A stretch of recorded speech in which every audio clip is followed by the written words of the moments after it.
პრობაციის ეროვნული სააგენტო განათლებაზე ორიენტირებულ პირობით მჟავრებულთათვის საგრანტო კონკურსს აცხადებს. საპილოტო პროექტის მიხედვით პრობაციის ეროვნული სააგენტო საუკეთესო პროექტის წარმომდგენ 3 პრობაციონერს სწავლას დაუფინანსებს. კონკურსის პირობების მიხედვით მონაწილეობის მიღება შეუძლიათ პრობაციის ეროვნულ სააგენტოში აღრიცხვაზე მყოფ პირობით მჟავრდებულებს, რომლებიც სწავლობენ საქართველოს კანონმდებლობით აკრედიტებულ სასწავლებლებში. ჩაბარებული აქვთ ერთიანი ეროვნული გამოცდები ან მიღებული აქვთ მოწვევა რომელიმე ქვეყნის საგანმანათლებლო დაწესებულებიდან საუკეთესო პროექტებს კომპეტენტური კომისიაში არჩევს.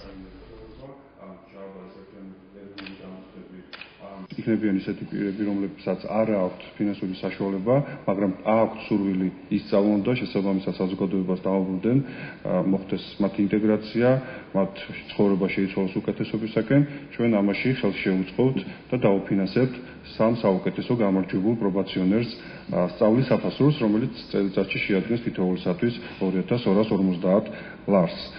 საბუთების მიღება იწარმოებს 6 მაისიდან 23 მაისის ჩათვლით.